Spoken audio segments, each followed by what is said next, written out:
Como les habíamos anunciado, se encuentra con nosotros el defensor del pueblo, Walter Gutiérrez, además jurista que conoce pues el teje y maneje esta situación. ¿Cómo está? Así que, ¿cómo está? Defensor. Doctor, buenas noches, bienvenido a Mayoya. La premisa es que se vayan todos.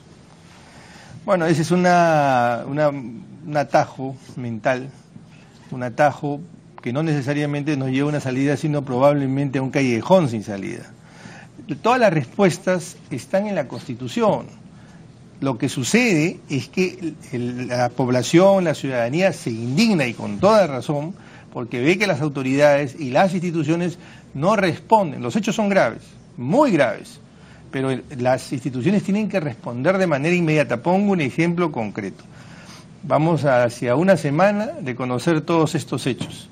Este señor Inostroza no debería permanecer un minuto más como vocal supremo. Entonces, ¿qué hace el Consejo Nacional de la Magistratura? Que no lo suspende aplicando sus propias normas tranquilamente, o le inicia un proceso que tranquilamente lo podría destituir de una manera muy sumarísima. Pero sin embargo, vemos que este señor está de vacaciones y ha sido trasladada a otra sala, una sala constitucional. Eso es lo que indigna a la gente, y que el propio Poder Judicial le pida la renuncia en vez de demandarle o exigirle al Consejo Nacional de la Magistratura que lo suspenda o lo excluya a este señor de la magistratura. Eso es lo que indigna, y por eso es que la gente dice que se vayan todos. Ahora, el presidente del Poder Judicial ha dicho: no está en mis facultades, yo no podía hacer más, por eso se ha ido de vacaciones y por eso lo he reubicado en otra sala. ¿Es verdad que no podía hacer más el señor Duberlí Rodríguez? Es verdad, pero eso no es la verdad completa, por decirlo así, porque hasta ahí podían hacer, pero también podían exigir lo que acabo de señalar. Yo, como defensor del pueblo, como ciudadano, pido que inmediatamente se le suspenda o se le excluya a este señor, porque la normatividad lo permite.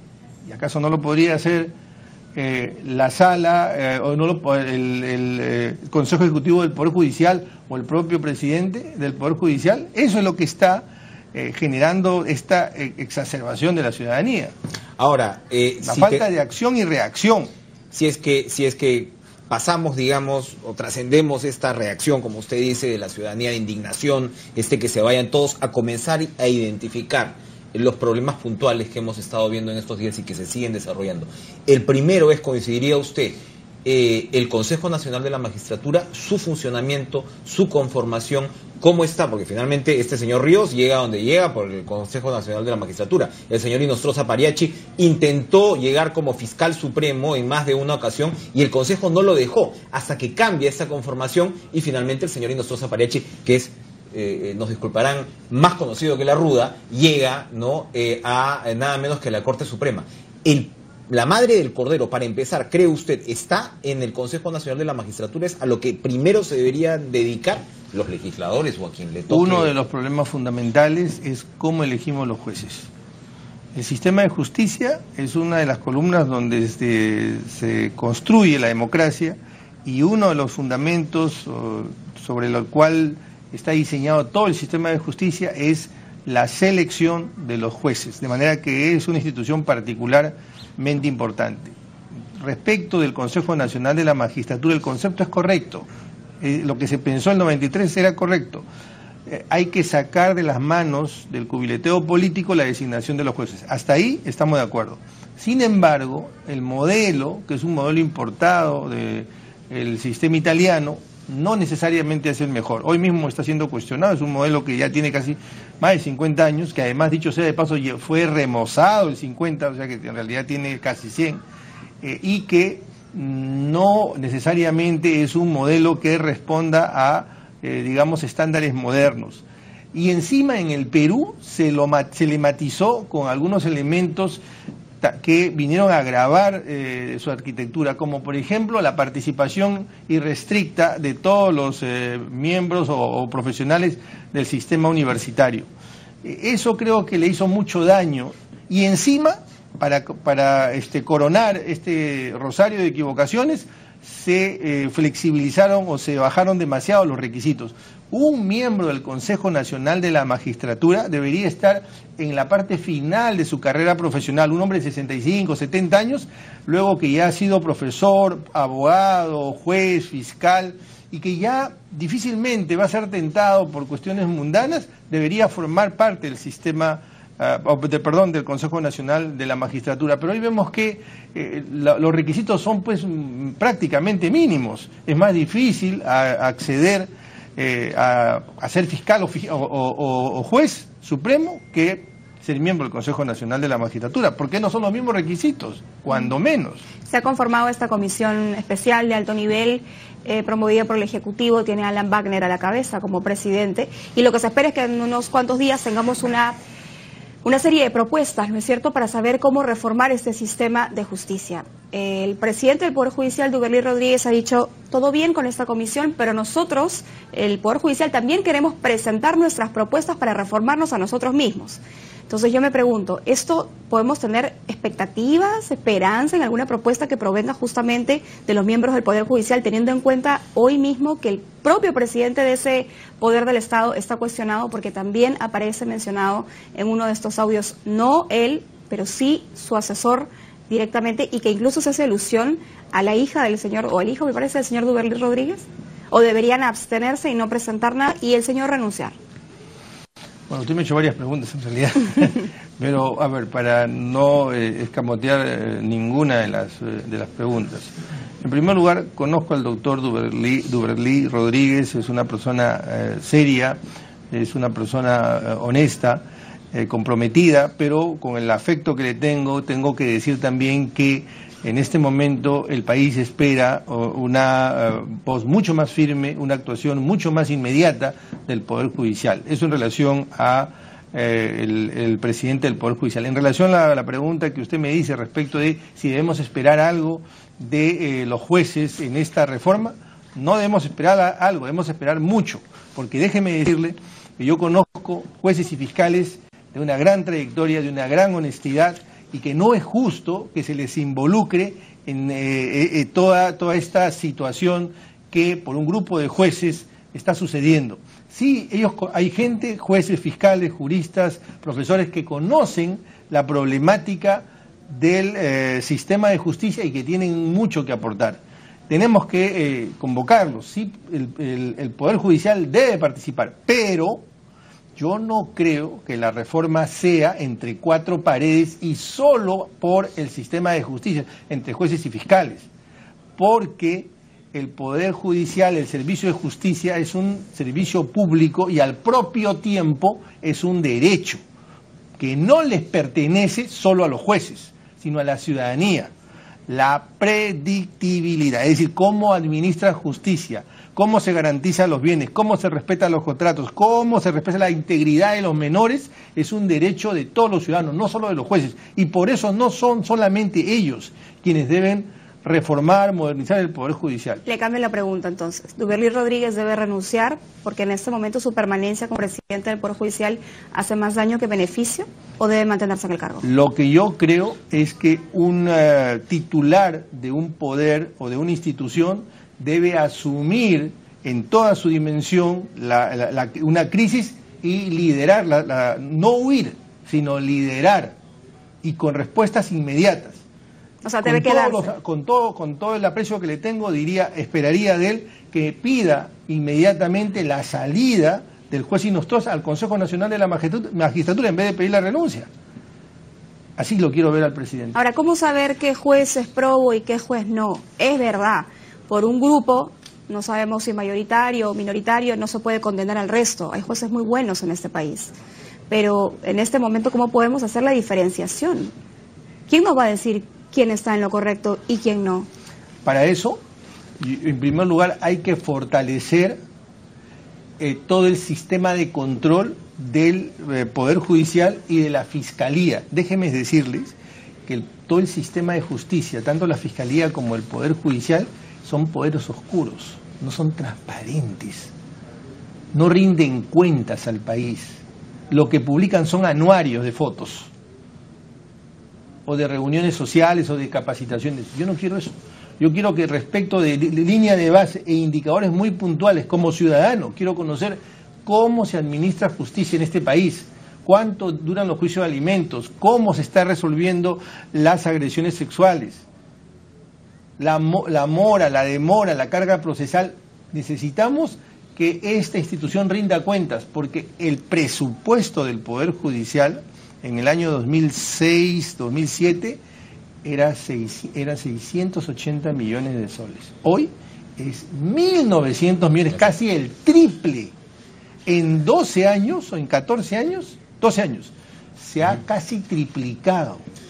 La gente está harta de los bropeles, de los doctoreos y, como usted dice, de todo este tema de reuniones sociales que quedan en evidencia. Además que es una parte muy desagradable de todas estas conversaciones. Vamos a hacer una pausa, defensor Gutiérrez, y regresamos con más. No se vaya.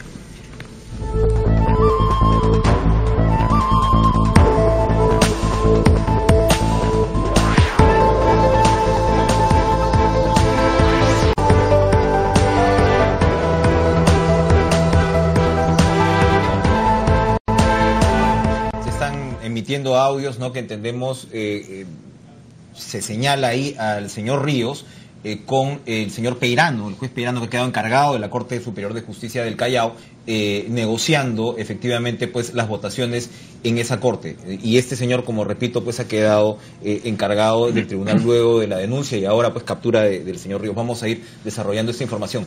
Pero, defensor, yo le quería preguntar ¿qué opinión tiene la Defensoría sobre el tema de las universidades negocio? A veces no se ve el correcto contexto de lo que estamos viviendo. Y aquí esta perversión del sistema educativo que vivimos ya desde hace varios años tiene injerencia directa en la crisis del Poder Judicial. Tiene injerencia directa en el Consejo Nacional de la Magistratura, donde hemos visto a alguien como el consejero Noguera, que reconoce haber sido nombrado prácticamente por Telesub, la universidad del señor Luna, que a su vez trabaja con el señor Cabaza, que es mencionado en varios de estos audios como un operador de muchísimo poder en el Poder Judicial, y que además sabemos pues fue el gerente de gestión electoral de Vladimiro Montesinos en su momento. Y todo esto está ocurriendo a raíz de alguna manera estas fortunas, estos varones universitarios que además dan pues una educación bastante deficiente. Y en parte el sistema político se dedicó a defender esta situación. No quiero ir más atrás, pero desde la censura de Jaime Saavedra hacia adelante hemos visto todos los intentos por bloquear. Entonces aquí hay que ver la figura un poquito desde más arriba. La Defensoría tiene una opinión con respecto a este tema de las universidades negocio. Sí, y en lo particular quiero recordar, Enrique, el año 2008, entre el 2008 y el 2009 yo fui decano del Colegio de Abogados de Lima. Y ustedes pueden mirarlo ahí en los medios, en los registros. Presentamos una iniciativa popular. Una iniciativa popular que tenía como propósito cerrar las universidades chatarra. Ese debería ser el nombre que habría que darle. La preocupación que teníamos nosotros es que se estaba estafando a los estudiantes. Muchas de estas universidades no tenían el nivel. Nosotros hicimos todo un informe y fuimos, por ejemplo, a Lima Norte, donde había en ese momento universidades que se reducían a un pequeño stand para capturar, debería decir, a jóvenes que luego les daban clases en aulas alquiladas donde luego funcionaban discotecas. Esa era la realidad. Estoy hablándole ya en el año 2008 y el 2009 nosotros presentamos esta iniciativa popular con cerca de 80.000 firmas que se recogieron en distintos espacios del propio sistema de justicia. En varios de estos consejeros se ve influencia precisamente de estas universidades, no es solamente el señor Noguera, hay otros, ¿no? E incluso hemos escuchado ahora un audio que involucra al rector de la Garcilaso de la Vega, que ya sabemos que gana más que Gareca. Entonces, acá hay mucha plata y muchos intereses por detrás, ¿no? Sí, y en ese momento presentamos la iniciativa popular justamente para reformar todo el sistema de justicia, todo el sistema de enseñanza del derecho, de la enseñanza en las facultades de Derecho, porque nosotros decíamos que la forma como se estaba enseñando en estas facultades tenía un impacto directo en la administración de justicia. Le estoy diciendo hace 10 años, eso está ahí. Bueno, esa norma no se aprobó. Esa norma no se aprobó, no obstante que fue una iniciativa popular que por ley por la Constitución, además, tenía prioridad para ser debatida y discutir ese archivo.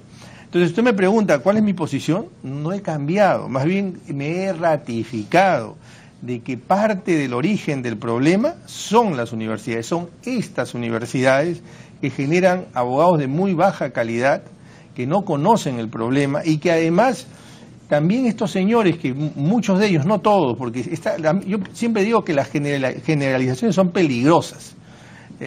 Hay siempre un grupo de personas que hace con mucha responsabilidad y profesionalismo su trabajo, pero gran parte de quienes trabajan en estas universidades lo único que han aprendido es a cubiletear y nada me hace suponer que llegado a estas instancias van a cambiar y hacer otra cosa. Escuchar al juez Inostroza o leer una sentencia del juez Inostroza sobre un caso de violación a una menor de edad, donde en la sentencia él decía que absolvía al agresor porque la menor de edad prácticamente lo había inducido al error al hacerle creer que ella no tenía 13 años, sino 14 años. Él lo llamó error de tipo, se basó en este argumento y por eso el acusado quedó libre y sin ningún tipo de procesos ni antecedentes. Ustedes están pidiendo desde la Defensoría del Pueblo con urgencia que se revisen todas las sentencias del señor Inostroza respecto de denuncias de violaciones sexuales a menores de edad. Así es. Y lo estamos haciendo porque nosotros consideramos que, por un lado, la cosa juzgada, como lo ha señalado el Tribunal Constitucional, solo es cosa juzgada en la medida en que se ha respetado todos los principios constitucionales recogidos o alojados en la Constitución.